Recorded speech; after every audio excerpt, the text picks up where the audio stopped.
आप देख रहे हैं केडी न्यूज़।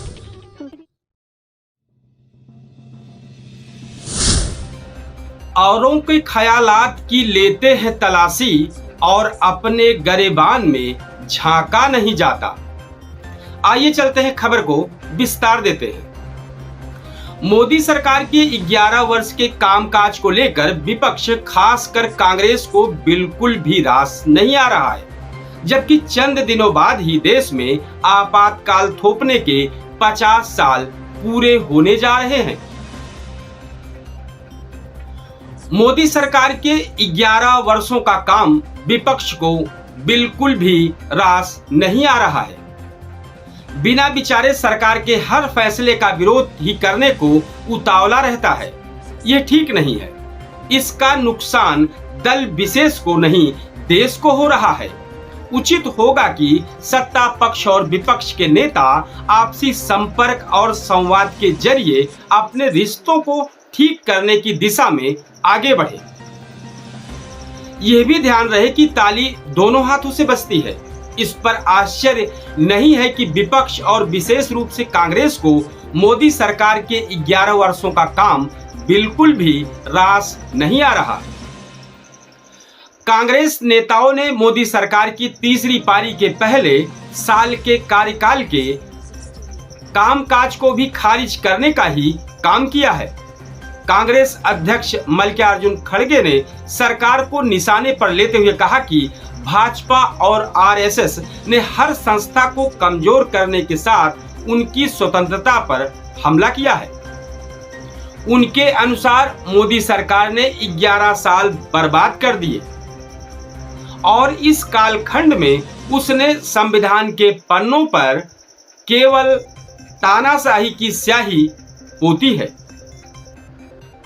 बेनकाब चेहरे हैं, दाग बड़े गहरे हैं, टूटता तिलिस्म आज सच से भय खाता हूं, गीत नहीं गाता हूं, गीत नहीं गाता हूं। इसको अटल बिहारी वाजपेयी जी ने कहा है।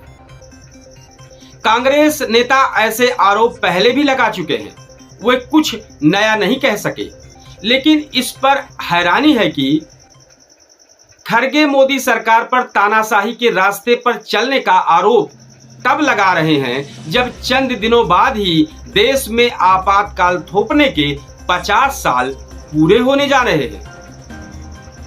इसका मतलब है कि कांग्रेस नेता मोदी सरकार पर नए सिरे से पुराने आरोप लगाते समय यह भी ध्यान नहीं रखते हैं कि उन्हें कब क्या कहना चाहिए, या और कुछ नहीं, विरोध के लिए विरोध की राजनीति का ही परिचायक है। शायद इसी कारण दिल्ली में युवा कांग्रेस अध्यक्ष ने मोदी सरकार को हर मोर्चे पर नाकाम बताते हुए अपने कार्यकर्ताओं के साथ प्रदर्शन किया और इस दौरान प्रधानमंत्री का पुतला भी फूंका। लोकतंत्र में यह सब चलता रहता है, लेकिन प्रश्न यह है कि क्या विपक्ष को सरकार की आलोचना इसी तरह करनी चाहिए? यदि किसी को इस आलोचना में सकारात्मक अथवा रचनात्मक दिखता है तो फिर नकारात्मक किसे कहते हैं?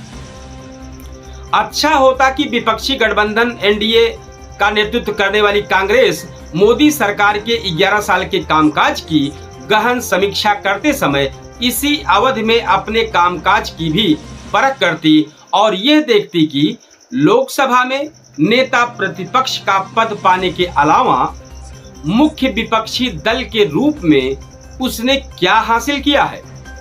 यह प्रश्न उसे अपने आप से करना चाहिए।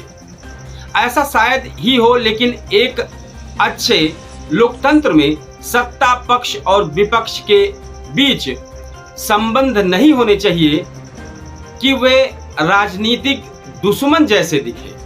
ताहत इंदौरी जी कहते हैं, बन के एक हादसा बाजार में आ जाएगा, जो नहीं आ जाएगा वो अखबार में आ जाएगा। चोर उचक्के की करो कद्र की, मालूम नहीं कौन कब कौन सी सरकार में आ जाएगा। लोकतंत्र में सत्ता पक्ष के साथ ही विपक्ष की भी महत्वपूर्ण भूमिका होती है। दोनों को रथ के पहियों की संज्ञा दी जाती है। वर्तमान में अपने देश में ऐसी संज्ञा नहीं दी जा सकती है। विपक्ष बिना विचारे सरकार के हर फैसले का विरोध ही करने को उतावला रहता है। ये ठीक नहीं है। इसका नुकसान दल विशेष को नहीं, देश को हो रहा है। उचित होगा कि सत्ता पक्ष और विपक्ष के नेता आपसी संपर्क और संवाद के जरिए अपने रिश्तों को ठीक करने की दिशा में आगे बढ़े। यह भी ध्यान रखें कि ताली दोनों हाथ से बजती है।